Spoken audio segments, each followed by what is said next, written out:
Bienvenue, je te remercie, chère Yulia, d'avoir accepté d'être parmi nous et de témoigner, en fait, parmi nous, mais en tant que conférencier, ta place est là, en fait, c'est ta paroisse, mais je te remercie vraiment parce que c'est important que nous témoignons et que nous montrons également que nous avons vraiment beaucoup de potentiel, beaucoup de richesses, et une des richesses, c'est vraiment ta place parmi nous. Tu es enseignante à la faculté de Saint-Serge, qui est aussi pour nous un grand pilier de l'orthodoxie, une école qui existe maintenant depuis près un siècle, n'est-ce pas? Oui, alors tu es un des enseignants, professeurs, docteur en théologie, comme on a annoncé, mais tu fais aussi partie d'une belle équipe à l'UNESCO, n'est-ce pas, de notre délégation, oui, auprès de l'UNESCO. Et c'est important aussi pour nous, Serbe, parce que grâce à cette équipe, nous avons fait beaucoup de choses pour préserver l'héritage culturel et spirituel en Kosovo et Metochi.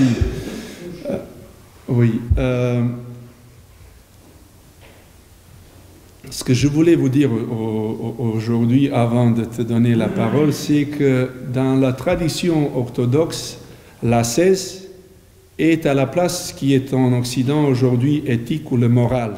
L'ascèse, c'est-à-dire s'élever, askisi, c'est-à-dire faire un bon combat, pour en fait regarder en face de nous celui qui nous a créés, qui nous a charmés par sa beauté, Jésus-Christ, et avec lui, en fait, se construire, comme tout à l'heure on se disait en Serbe, vraiment parce que nous sommes en pleine construction visible ici dans cette église et invisiblement avec lui. Et la science que tu as essayé d'approfondir et puis connaître, maîtriser pour nous aider, c'est une belle science bioéthique. Alors, on voulait en fait aujourd'hui que tu nous présentes cette nouvelle science pour justement se référer après et essayer de rester vraiment des fidèles gardiens de notre tradition propre orthodoxe. Je te remercie encore une fois. Merci à Père Slaviša et à vous tous de m'avoir invité ce soir de vous parler de ce sujet hautement complexe que je ne maîtrise pas. Et je pense qu'il est difficile de se dire de pouvoir le maîtriser sans être trop prétentieux. Mais en tout cas, c'est une question brûlante parce qu'elle ouvre énormément de questions qui se posent aujourd'hui à l'homme. Et disons que le fait de montrer l'importance de ce débat pourrait être résumé par la question qui a dirigé les états généraux qui ont eu lieu en France sur les lois de la bioéthique, et je reviendrai à tout cela, a été formulée de cette manière. Dans quel monde voulons-nous vivre demain? Donc, les puissances technoscientifiques d'aujourd'hui, économiques, financières, politiques, sont telles qu'on est confronté à des questions que l'humanité n'a jamais rencontrées. Pour n'être pas abstraite, je vais vous dire aujourd'hui un nouveau bébé qui est né de 3 parents, donc avec la modification génétique. Donc nous, en tant que communauté chrétienne, mais en même temps en tant que des citoyens, on va être de plus en plus appelés à réfléchir par rapport à ces questions.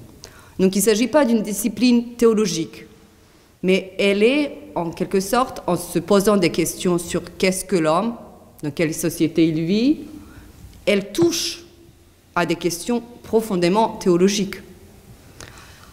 Ce qui complique la situation aujourd'hui, c'est qu'il n'y a pas de débat, il n'y a plus de discussion, et ça peut être très dangereux. Je ne suis pas quelqu'un qui est pessimiste, mais j'essaie de montrer où sommes-nous arrivés avec les débats qui sont en cours. C'est que les camps sont maintenant divisés entre ceux qui exigent un progrès sans retenue et d'autres que l'on qualifie plus de conservatistes et qui disent qu'il faut être plus prudent, il faut plus d'attention, regarder l'application et la construction de la loi qui va être faite pour justement la société dans laquelle on vit. Et donc, étant donné que la confrontation est telle, ils n'arrivent plus à se retrouver et à débattre ensemble. Le grand problème reste qu'on reste uniquement centré sur des argumentaires intellectuels.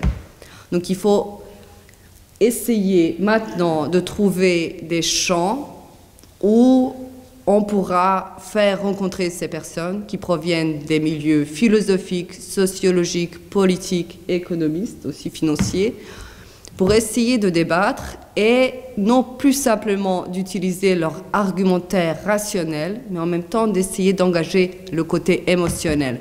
Parce qu'on ne se rend pas compte de quelle manière toutes ces questions sont hautement émotionnelles. Et sachant que les émotions sont mises à disposition, il y a des personnes qui en profitent énormément. Et le fait qu'on ne les éclaircit pas. Donc, je vais essayer tout le temps de revenir et d'être très concrète par rapport à des sujets qu'on va aborder. Par exemple, on dit souvent on ne fait que respecter les désirs des uns et des autres, mais on ne décrit pas qu'est-ce que le désir. Pourquoi on essaie de répondre à des désirs? Ou quand en quelque sorte, ils sont toujours et depuis l'éternité manipulés, mais aujourd'hui peut-être encore davantage parce qu'il n'y a pas de débat là-dessus. Donc, et avec toutes les publicités, toutes les équipes qui travaillent à solliciter les désirs humains, et en même temps une vie dans une société qui est hautement individualiste aujourd'hui, qui est assez consumériste, à savoir qu'effectivement on va s'appuyer sur ces tendances-là qui sont présentes chacun de nous et en même temps dans notre société et faciliter en quelque sorte ce mode de fonctionnement commun. Est-ce qu'on le veut? Est-ce qu'on ne le veut pas? On est arrivé aujourd'hui effectivement à se rendre compte, si on continue comme ça, qu'il faudrait vraiment de manière assez sérieuse se poser la question dans quel monde veut-on vivre demain? Donc, on m'a demandé de poser un regard orthodoxe ce soir par rapport à ces questions.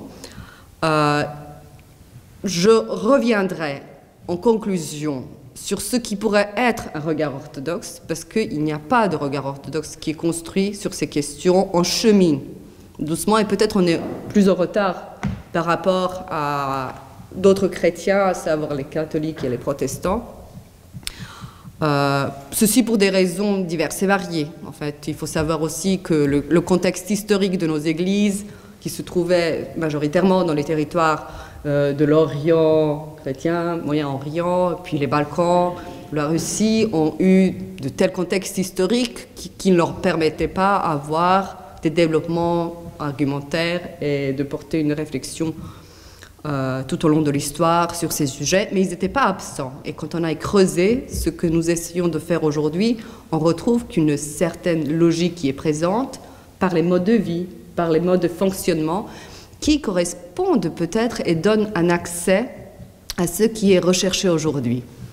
Où est-ce que je l'ai perçu? C'est par exemple, vous avez un grand projet que je trouve assez extraordinaire qui est mené à Lille, à l'Institut catholique, où il existe un laboratoire pluridisciplinaire, donc où les personnes se rencontrent, les économistes, les financiers, les philosophes, les théologiens bien évidemment, les sociologues, les psychanalystes, mais les militaires aussi, pour essayer de voir quelle organisation humaine proposer aujourd'hui afin d'éviter les grands conflits, les conflits d'intérêts.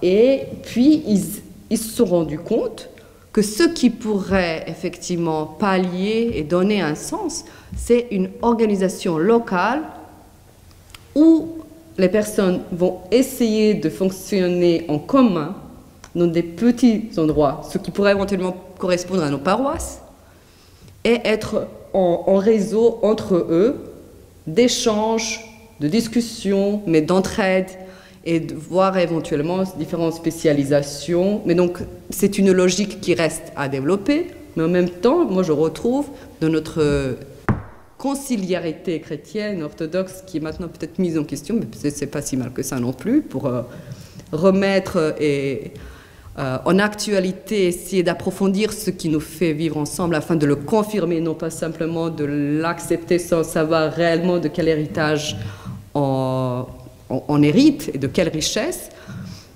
donc correspond un peu à des modalités de vivre ensemble qui sont posées et pensées aujourd'hui.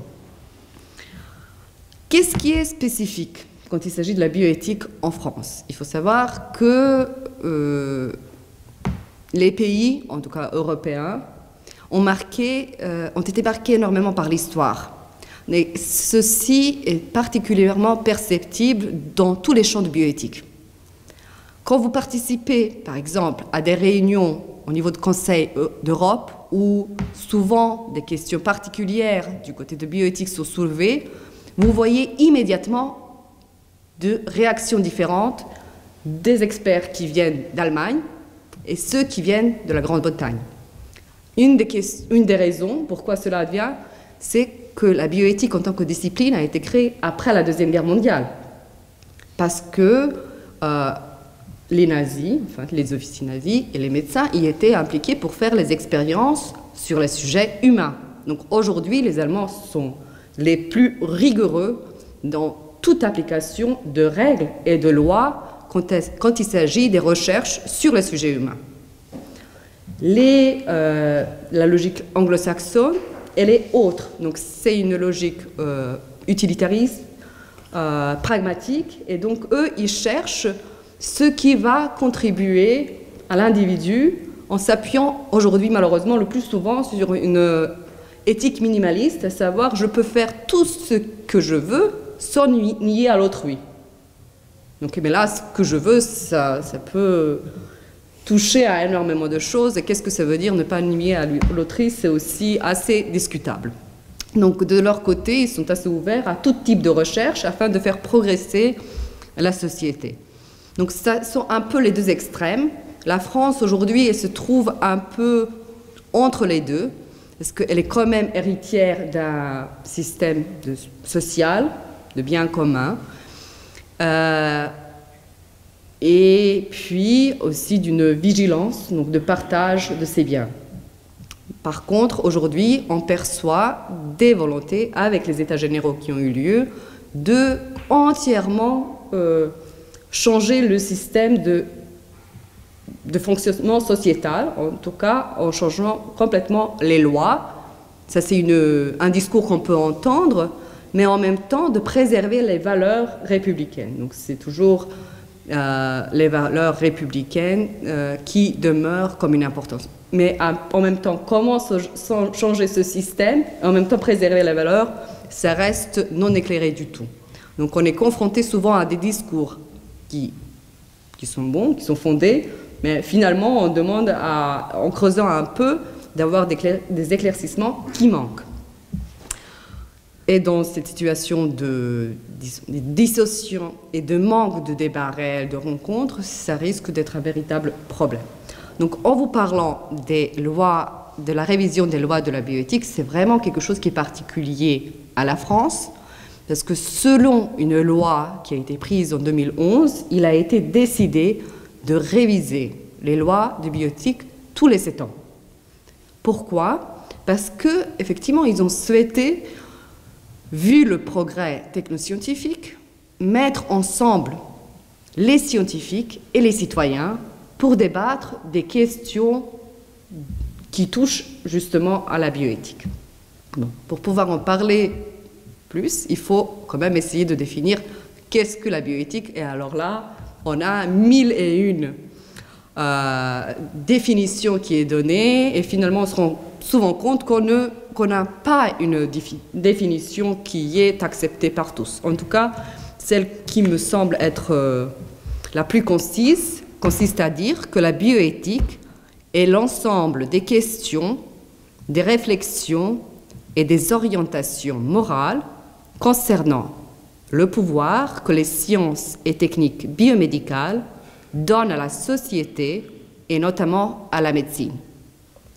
Donc c'est savoir qu'il y a ce développement technoscientifique qui est présent, à savoir toutes les recherches dans les laboratoires, les IRM, les différentes applications pharmaceutiques qui sont derrière, et leur impact sur la façon de soigner aujourd'hui ont complètement modifié la médecine. Donc le rapport qui existe entre le médecin et le patient aujourd'hui est énormément basculé. Prenons l'exemple d'un simple chirurgien. Donc aujourd'hui, il est considéré que certaines opérations sont plus faciles quand elles sont opérées par un robot. Parce qu'il est plus sûr, plus juste qu'un être humain. Là, vous avez un chamboulement complet dans le champ de la médecine. Qu'est-ce que ça veut dire? Si vous avez un chirurgien, lui, il opère grâce à la tactique. En fait, déjà en coupant la chair de l'homme qu'il opère, il sent sa peau, il sent déjà comment le corps réagit. Quand il l'ouvre, il commence à explorer. Donc il n'a pas de connaissances, il a des présuppositions de quoi il peut s'agir, mais ce qui advient, c'est la véritable découverte et la connaissance acquise par l'expérience, en fait, et par le toucher. Et en touchant, en ouvrant le corps humain, il réagit, il opère. Donc c'est en même temps un art. Avec l'utilisation des robots, il faut prévoir tout à l'avance. Donc quand le robot commence à opérer, il n'a aucune sensation tactile, il ne va pas réfléchir sur la façon dont il va agir, mais il faut qu'il y ait l'opération préparée de A à Z au moment qu'il ouvre le corps humain, que cela se déroule de manière souhaitée. S'il y a un problème, donc, il est assez compliqué d'avoir en même temps un robot, parce que c'est assez cher, ce type d'opération, et en même temps avoir un chirurgien aussi compétent, qui est aussi la présence humaine encore plus chère, pour pouvoir pallier s'il y a un souci. Et donc les opérations ne sont pas les mêmes. Donc je vais essayer de vous montrer la complexité. Donc. Et dans la société dans laquelle on vit aujourd'hui, peut-être les robots aujourd'hui sont plus chers, mais demain ils seront plus faciles. Vu la façon de procéder avec l'opération, peut-être un jour, pour les personnes qui sont peut-être plus pauvres, le robot sera présent, mais ils n'auront pas l'assistance humaine qui pourrait être là pour ceux qui sont plus aisés. Donc déjà, ça montre que déjà nos sociétés sont assez divisées, que ça risque encore d'induire plus de divisions. Donc, je vous en parlais de cela parce qu'ils se sont rendus compte que, confrontés à toutes ces questions, d'un côté les scientifiques, mais en même temps les politiciens, mais les citoyens aussi, ont besoin d'y réfléchir. Donc, confrontés à cette question, qui va donner la réponse? Et pour la donner, il fallait réunir la société humaine pour en débattre, pour exposer ce qui est scientifiquement aujourd'hui faisable et possible, et en même temps ce qui semble acceptable par la société. Mais ce qui a été pensé comme quelque chose d'indispensable, en fait, d'avoir cette rencontre, d'avoir ce débat, est advenu du jour au lendemain quelque chose qui devait être inscrit dans les lois.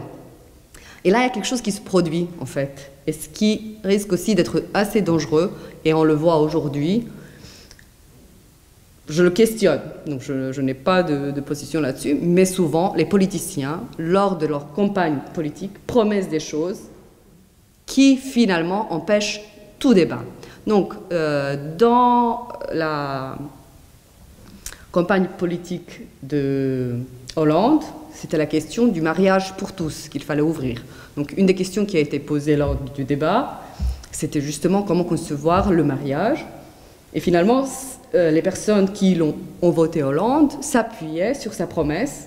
Et donc, en même temps, lui-même a été pris par rapport à ses engagements de véritablement respecter le débat de la société.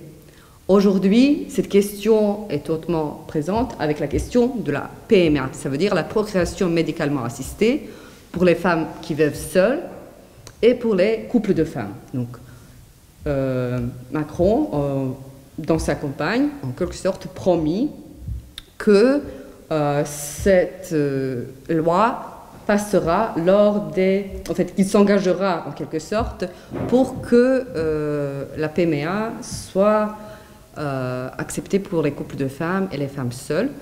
Et donc aujourd'hui, il y a d'énormes pressions par rapport à ces questions très complexes. Donc d'un côté, c'est vraiment bien et c'est indispensable d'avoir le débat, mais en même temps, on peut voir comment celui-ci peut être manipulé par les uns et les autres afin d'advenir et réaliser les faits qu'on a par rapport à ces questions qui sont, comme je le répète, très complexes.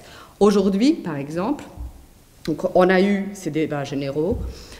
Ils ont commencé l'année dernière, donc toute l'année 2018 a été sous la marque de ces états généraux, de ces discussions. Donc ils ont commencé au mois de janvier, ils ont terminé au mois de juillet. Après, il y a eu plusieurs rapports qui ont été apportés par le Conseil consultatif national d'éthique, par l'Académie de médecine, par le Conseil d'État et d'autres institutions. Donc il y a eu plusieurs débats et donc les églises aussi ont été engagées dans ce débat. Et lors de ces états généraux, il y a eu plusieurs auditions. Donc il y avait même une question au sein de l'Assemblée nationale s'il fallait inviter les représentants religieux pour un débat de ces questions ou pas. Et finalement, ça a été tranché que oui. Et donc, au niveau du Conseil de l'État, donc la communauté orthodoxe a été invitée à travers l'Assemblée des évêques orthodoxes de France. Et j'étais moi-même présente et on avait eu une discussion assez intéressante avec le personnel du Conseil. Donc on a pu présenter les points qui nous semblaient importants. Mais c'est en même temps, et c'est une petite parenthèse, où on s'est rendu compte de l'indispensabilité en fait de se réunir et d'essayer d'utiliser les dons de chacun d'entre nous, les charismes comme on dit dans l'Église, pour essayer de porter une voix. On était vraiment dans une difficulté parce qu'on s'est dit, quelle voix porter? Est-ce qu'on a, nous, au sein de nos églises, véritablement réfléchi par rapport à ces questions? L'Église de Grèce est là, au sein de son synode, un groupe très important qui travaille sur ces questions, mais en même temps, ce qui est fait et ce qui est dit en Grèce ou aux États-Unis ne correspond pas parfaitement ou ne peut pas souvent être appliqué dans un discours dans la mentalité française. Donc il y a un véritable besoin de se réveiller, de se réunir, et c'est assez complexe parce que ça demande aussi non pas simplement la présence des théologiens, des philosophes, des juristes, des économistes, des médecins, des infirmiers, enfin il y a toute une complexité, psychologues, psychanalystes. Donc, et comme dans nos paroisses, ces gens sont présents, donc ils sont tous vraiment bien invités de venir, d'essayer d'organiser des petits groupes de réflexion où, quand on est confronté à une des questions particulières soulevées par la question de bioéthique, donc même souvent aujourd'hui, les prêtres sont confrontés à ce type de questions. Quand, par exemple, il y a un couple des homosexuels se présente, veut se marier à l'église, comment porter un discours raisonné, ne pas rejeter personne, mais en même temps, enfin, il faut leur adresser aussi la parole, parce qu'ils ont une quête aussi spirituelle de cet ordre-là. Et en même temps, vous avez la question si, par exemple, ça on le sait, il y avait un couple de femmes qui est venu avec un enfant qui est né justement de la procréation médicalement assistée. Et maintenant, comment faire? Est-ce que le baptiser, ne pas le baptiser? Donc, on va être de plus en plus confronté à ce type de questions auxquelles on n'a pas de réponse. Donc, on est invité à réfléchir, à prier, à porter le discernement. Et justement, en même temps, éviter d'être trop progressiste ou trop conservatiste, parce que cela n'apporte pas de réponse, parce que ça peut simplement, soit si on est trop progressiste, on ne réfléchit réellement pas, on s'adapte, et on essaie de suivre un peu la logique du monde, Et en même temps, si on est trop conservatiste, on risque vraiment de ghettoiser l'Église. Donc ça peut être un véritable problème et de se comment dire, distinguer de la société. Donc lors de notre rencontre avec les représentants du Conseil d'État, nous on avait soulevé, et là je vais être donc plus concret sur la façon dont on réfléchit et comment on essaie de dialoguer quand ces questions sont ouvertes et posées. Et quand on demande donc, une voix, disons, orthodoxe sur ces questions. Donc à ce moment-là, nous avons décidé de traiter de 5 points qui nous ont semblé importants, même s'il y en avait plusieurs. On savait déjà que, par exemple, la question de l'euthanasie n'allait pas représenter un point majeur, même si cette question revient toujours. Mais même l'Assemblée nationale, le Conseil consultatif national d'éthique, a désiré ne pas de nouveau entrer dans ce débat parce que les lois précédentes qui ont été adoptées ont été entièrement presque concernées à cette question. Et il y avait une loi, il s'avère que la société ne la connaît pas. Donc il ne fallait pas de nouveau revenir vers quelque chose qui n'a toujours pas été appliqué dans la société. Donc la grande question qui s'est posée, c'est, comme je viens de le dire, la procréation médicalement assistée, la gestation pour autrui, la recherche sur l'embryon. L'euthanasie donc a été au début posée comme question, donc nous on l'a abordée de toute façon, mais après on s'est dit que peut-être il fallait ne pas trop en rester là-dessus. Le diagnostic prénatal et préimplantatoire et la question du transhumanisme. Donc c'était plutôt les questions de début de la vie humaine. La bioéthique, en tant que telle, elle traite des questions diverses et variées depuis le début de la vie humaine jusqu'à la fin, terrestre en tout cas. Il n'y a pas de fin de vie humaine, on espère. Donc les questions qui se posent quand il s'agit de début de la vie humaine sont la procréation médicalement assistée dans le couple ou avec don de gamètes. Qu'est-ce que ça veut dire? Dans le couple, c'est qu'un couple ne peut pas avoir d'enfant et alors la médecine utilise leur technique, prend l'ovule de la femme, les spermes de l'homme et dans un laboratoire crée un embryon. Le progrès est tel, donc on ne peut que le saluer parce qu'il a permis de résoudre de nombreux problèmes. Par contre, ces techniques-là sont très difficiles pour les femmes parce qu'elles doivent passer par des procédures hormonales assez importantes. Et puis même pour les hommes, parce que la façon d'obtenir le sperme, c'est aussi assez délicat et complexe et désagréable. Et en même temps, ce qui peut se produire, c'est que, afin d'éviter que cela se répète à plusieurs reprises, on crée plusieurs embryons. Est-ce que c'est un être humain ou pas un être humain? Comment on traite le statut d'embryon? Ça reste une question qui, jusqu'à présent, n'a pas été résolue. C'est une question sur laquelle achoppe toute la société, mais en même temps, c'est une pratique qui se fait. Donc, ces embryons-là sont congelés, ils sont préservés. Après, ça soulève d'énormes questions. Effectivement, je souligne bien qu'il y a ce côté positif. Les enfants sont nés grâce à ces pratiques, quand il s'agit d'un problème médical, mais en même temps, il y a des questions qui demeurent. Qu'est-ce que faire avec les embryons? Qu'est-ce que faire si un des parents décède?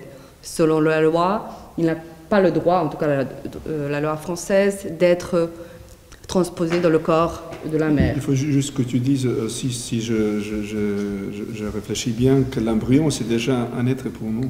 Oui, pour nous, en fait, depuis la conception, oui. Il s'agit d'un être humain. Voilà. Après, est-ce qu'on va la personne, enfin de nous, de toute façon, dès que la mère sait qu'elle est enceinte, elle appelle son bébé, même si c'est au niveau de l'embryon. Donc, et de ce fait-là, on est très sensible par rapport à ces questions. Et comme je vous ai mentionné tout à l'heure, l'Allemagne, dans ces procédures-là, ne fait que autant d'embryons qui vont être implantés dans le corps humain. Donc, justement pour éviter les congélations. Dans, par exemple, les pays anglo-saxons, il est même préférable d'en avoir plusieurs parce que ça permet les recherches sur les embryons. Et après, ils portent un discours raisonné qui peut nous sembler acceptable en disant « mais cela permet de retrouver, de pallier à de nombreuses maladies génétiques qu'on ne peut découvrir que si on travaille sur les embryons parce que c'est des cellules qui peuvent après se développer de pluripotentielles, ce qu'on appelle, et elles ont toutes les potentialités de devenir un organe, de se développer en plusieurs tissus, tandis qu'après les cellules somatiques sont celles qui forment un muscle, donc elles n'ont qu'une seule fonction. L'embryon est, disons, la cellule qui a de plus de possibilités en fait à donner dans l'utilisation en fait la meilleure. Donc je souligne là qu'il s'agit vraiment des questions tellement complexes qu'on ne peut pas résoudre avec un oui ou un non ou simplement regarder un côté, ne pas essayer d'aborder. Donc c'est pas le pour et le contre, c'est vraiment très complexe. Il faut essayer de s'en apercevoir pour effectivement savoir y raisonner, y réfléchir et discerner là-dessus. Donc c'est un aspect dans ce qu'il s'agit de début de la vie humaine. Après, effectivement, cet énorme problème de mères porteuses. Donc ce sont des femmes qui se décident, et puis là, il y a toute une panoplie de personnes qui entrent dans ces procédures, de porter un enfant pour un couple qui ne peut pas le porter. Là, récemment, il y a une grand-mère qui a fait naître l'enfant de sa fille, parce que sa fille a souffert du cancer, et son utérus a dû être sorti, et donc la mère a décidé de porter l'enfant pour sa fille, pour que sa fille puisse avoir un enfant. Juste, désolé de t'interrompre, certainement vous vous posez des questions, pourquoi j'ai insisté pour cette conférence, en fait pour le discours. Des fois on se dit, tiens, alors cela ne me concerne pas parce que j'ai déjà des enfants, des petits-enfants et encore, mais en fait, la question pour nous, c'est où nous puisons en fait toute sagesse, toute expérience humaine, spirituelle. C'est justement parce que nous avons la Bible, les pères de l'Église, la sainte tradition et encore. Et quand il s'agit d'un problème comme celui-là, en fait, concernant les mères porteuses, on se pose la question, pourquoi ne pas avoir un bébé grâce à une femme qui est saine, qui n'a aucun de souci. Pour nous, l'idée c'est de se dire, tiens, alors nous avons un mariage, et qu'est-ce qui est le but d'un mariage, n'est-ce pas? Pour nous les orthodoxes, ce n'est pas la procréation, n'est-ce pas? Pour nous, le but du mariage, c'est quoi? C'est en fait l'amour conjugal. C'est déjà le but. S'il y a en fait après la possibilité, si en fait grâce à Dieu nous avons le bébé comme fruit de cet amour, en fait cela nous pousse pour voir autrement. Alors c'est toujours la question, quel est le but d'une vie? D'une vie en fait qu'on va avoir, pas n'importe comment, c'est pas parce que le but justifie comme on dit, les moyens. Oui. C'est en fait pour nous la question c'est toujours qu'est-ce qui est le but d'une chose, d'une affaire ou d'un processus comme les mères porteuses qui sont au final pas les êtres et les personnes, mais en fait des objets. Oui. Désolé. Non, mais je montre la complexité. Donc, après, la question avec laquelle l'Église quand même s'est confrontée depuis presque le début, c'est l'avortement. C'est la plus ancienne question qui a été même abordée par les pères de l'Église. Après, il y a les questions de sélection embryonnaire, comme aujourd'hui les embryons qui sont à l'extérieur du corps humain, on peut en faire des sélections, et qui peut ouvrir toutes les questions du génisme, les questions du clonage, des stérilisations des personnes handicapées mentales, etc. Donc, après, on a toutes les interventions génétiques, les thérapies géniques, les tests génétiques, les médecines prédictives, anténatales et postnatales. Après, il y a toutes les questions du vieillir et du mourir, bien évidemment, avec toutes les questions, donc, dans ce cadre-là, de l'acharnement thérapeutique. Ça veut dire essayer, grâce aux techniques, d'aider la personne à rester en vie, même peut-être si réellement, enfin, on ne sait pas, mais en tout cas, vous avez une personne qui est dans le coma, elle est dans les appareils pendant de nombreuses années. Quand est-ce qu'il faut les arrêter ou pas? Chirurgie esthétique, anti-âge, euthanasie, aide médicale au suicide, soins palliatifs, alimentation artificielle, arrêt des thérapeutiques actives, prélèvement et greffe d'organes, etc. Après, il y a toutes les interventions sur le cerveau humain, la psychochirurgie, médicaments psychotropes pour modifier les comportements et le rapport au monde, qui ont souvent été utilisés par l'armée pour préserver les soldats éveillés. Ils prenaient les psychotropes, donc, et après ils avaient une attention, ils ne dormaient pas. Aujourd'hui, c'est quelque chose qui est utilisé presque dans tous les secteurs de recherche. Donc, dans des académies, les scientifiques les utilisent parce que ça leur permet de ne pas dormir, d'être entièrement développés à la recherche. Et puis il y a tout le système des exigences qui sont là. Et puis aujourd'hui, on peut se dire on va les utiliser. Pourquoi pas? Pourquoi pas? Mais demain, peut-être, on sera dans l'obligation de les utiliser, on n'aura plus le choix. Donc, pourquoi pas moi? Après, donc, il y a les expérimentations sur les êtres humains, justice dans l'accès aux soins et économie de la santé, avec par exemple, le manque de lits que vous avez dans des hôpitaux, comment décider qui va en garder, qui on ne va pas garder dans l'hôpital, pour quelles raisons. Après, aujourd'hui, avec le problème de la vieillesse et la durée de la vie, effectivement, beaucoup de personnes ne sont plus autonomes, donc il faut les placer quelque part. Donc je ne vous explique pas les coûts, ce que ça demande, et les centres qui peuvent en apporter. Après aussi, il y a toutes ces questions palliatives où les personnes sont transposées d'un hôpital dans un centre où effectivement il y a déjà une marque, c'est un centre où ils viennent pour mourir. Donc ils connaissent personne, souvent est-ce qu'ils ont de la famille, est-ce qu'ils sont entourés ou pas. Donc voilà, c'est assez concret. Et en même temps, l'Église peut en apporter énormément. Tout d'abord, en étant sensibilisée par rapport à ces questions. Donc, de manière, par exemple, à savoir qu'une femme qui perd un enfant, il y a toute l'Église qui porte et la soutient dans sa souffrance et en même temps inscrit cet enfant dans la vie à venir, en fait, par l'enterrement, par tout cette symbolique qui existe autour du décès, autour de la mort, qui n'est pas un tabou. Et ça, c'est un grand point qui est présent dans les églises. La mort, elle est présente et elle constitue un stade naturel de la vie, parce que la vie, elle est conçue depuis la conception jusqu'à l'éternité, de gloire en gloire. Et c'est ça qui donne le sens et qui permet à l'homme à cheminer sur ce chemin qui est souvent assez difficile, et pas simplement à celui qui a subi par ses propres maladies, mais à toute la communauté qui l'entoure. Et le fait que la personne au sein de l'Église n'est pas seule, et que nous, et chacun d'entre nous doit être sensible par rapport à la charge que l'autre porte, on peut effectivement s'entraider, sans grand discours, mais par la simple présence. Parce que ce qui s'est montré, par exemple, dans toutes ces recherches qui se font, c'est souvent que les personnes n'ont même pas besoin d'en parler, n'ont pas besoin de discours, mais elles ont besoin de la présence, que quelqu'un soit là pour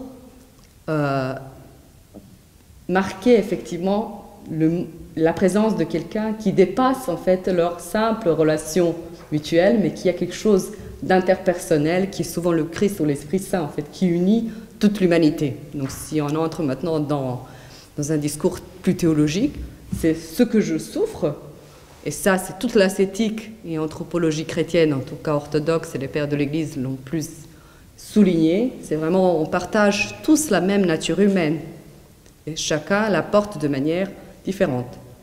Ainsi, chacun d'entre nous est une personne qui reste unique. Il n'y aura jamais quelqu'un qui ressemblera à moi, ou à Père Savicha, ou quelqu'un d'autre. Et c'est ça qui porte effectivement cette relation interpersonnelle, mais éternelle en même temps. Donc ma façon d'agir, de me comporter envers toi aujourd'hui, devrait être toujours à la lumière de la résurrection. Et c'est ça en fait l'ascèse. C'est être toujours conscient de cela et d'être toujours porté par cet esprit-là, qui est l'esprit qui nous ressuscite comme il a ressuscité de par même le Christ. Enfin, ce n'est pas sa nature humaine, divine qui l'a ressuscité, mais c'est cette relation trinitaire en fait à l'esprit et au Père qui ressuscite et tient en vie. Donc nous tous sommes appelés, on a cette option, proposition en tout cas au sein de l'Église, de faire partie de cette communion. Déjà, en faisant partie de cette communion, ça nous permet de porter un autre discernement, de regarder l'être humain qui est en face de nous d'une autre manière, d'une autre sensibilité. Peut-être qu'on n'a pas des connaissances, mais c'est ça qui est assez intéressant.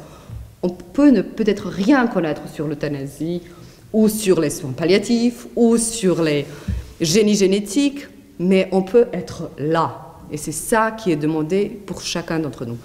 Ce qui est après aussi demandé, c'est de ne pas porter de jugement. Et on ne peut pas porter de jugement si on est averti de la difficulté de la question et de la complexité de la situation dans laquelle une personne peut se trouver. Et alors ça, c'est une énorme croix.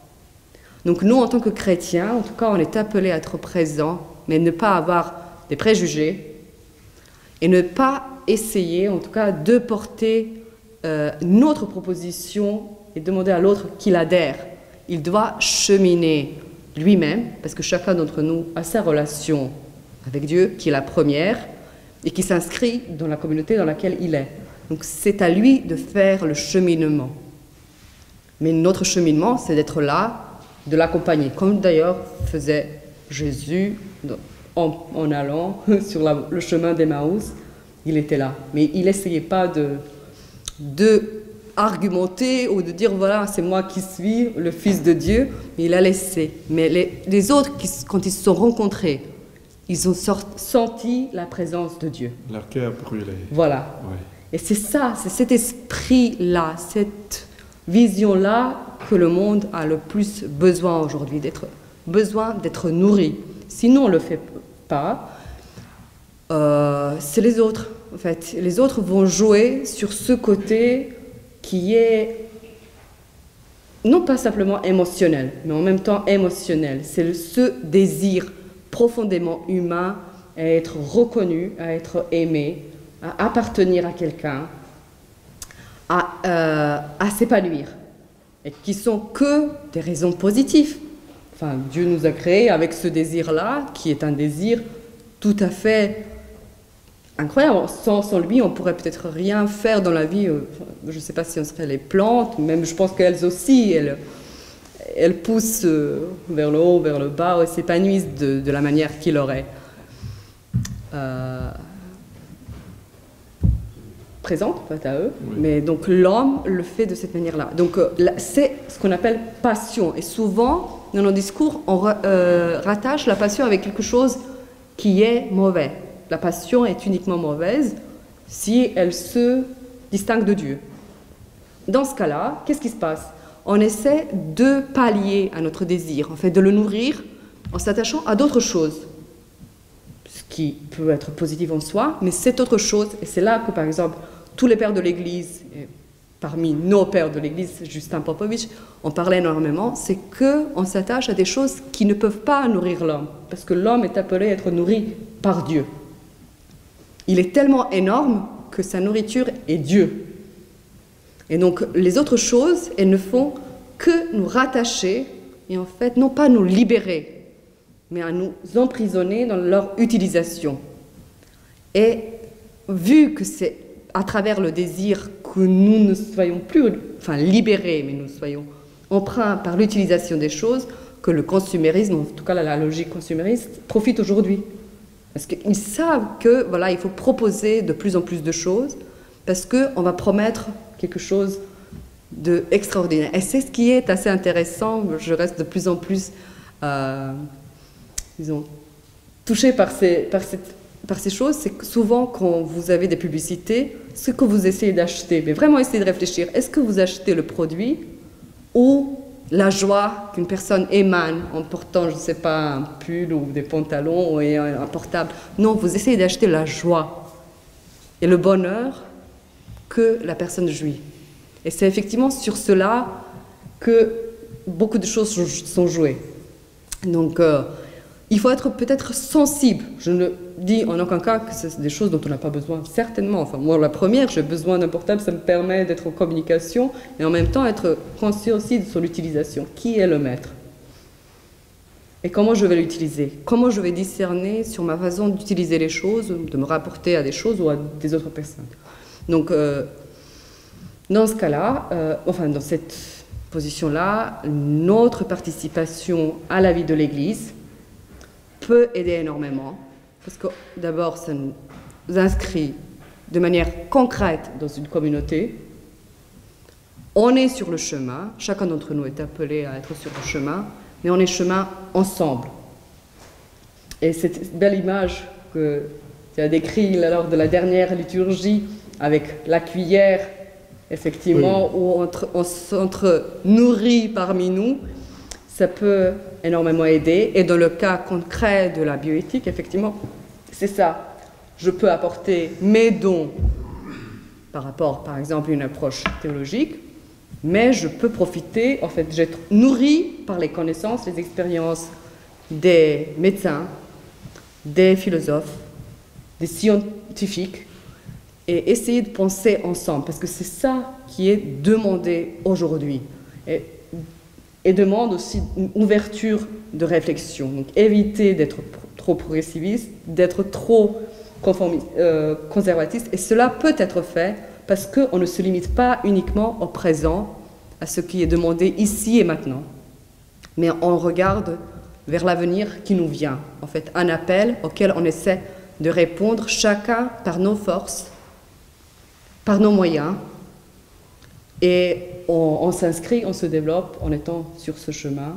Je pense qu'en essayant, en adoptant en tout cas cette voie, que l'Église pourra produire en tout cas quelques contributions pour la société qui en a réellement besoin aujourd'hui. Voilà, j'espère avoir été claire. On peut après développer des questions plus concrètes. Après, je ne voulais pas trop vous...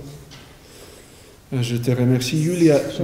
Je sais que, comment dire, la première partie, c'était assez difficile et je me disais, tiens, Dieu garde-les, en fait, à leur place jusqu'au bout, parce que tu as, au final, vraiment couronné, parce qu'ils attendaient tous certainement une conférence vraiment spirituelle, concrète, qui va leur aider à l'intérieur de leur corps, en oubliant des fois que notre raisonnement, c'est aussi important. Alors, Saint Irénée de Lyon disait... l'esprit, l'âme et le corps, c'est-à-dire c'est l'homme, une personne et comment dire ses qualités. C'est important de connaître tout cela parce que nous avons tous prié tout à l'heure que ta volonté soit faite. Alors c'est cette volonté qui est la volonté divine qui nous pousse pour témoigner aussi sa volonté ici sur terre. Alors c'est la source de notre inspiration et c'est le but de notre vie, c'est de témoigner ici. Nous, chrétiens, nous avons toujours tendance un peu apocalyptique de s'échapper, de se sauver, hein, pour l'esprit escapiste que Père Alexandre Schmemann critiquait, alors se sauver de ce monde parce que c'est tellement mauvais. Non, on est là, on est dans ce monde, mais on n'est pas de ce monde. Et c'est justement parce qu'on est dans ce monde, c'est notre obligation et notre mission de témoigner qui nous sommes et qui est celui qui nous a créés, nous a à son image et à sa ressemblance. Alors c'est important vraiment de témoigner comme tu viens de faire. Et un autre jour, on va te demander également de parler en fait des sujets que tu maîtrises aussi bien et un peu de ta thèse doctorale pour en fait justement présenter aussi des qualités de tes qualités. Alors je sais que des fois tu n'aimes pas ça, mais bon, on est là pour dire et pour souligner ce qui est important à souligner.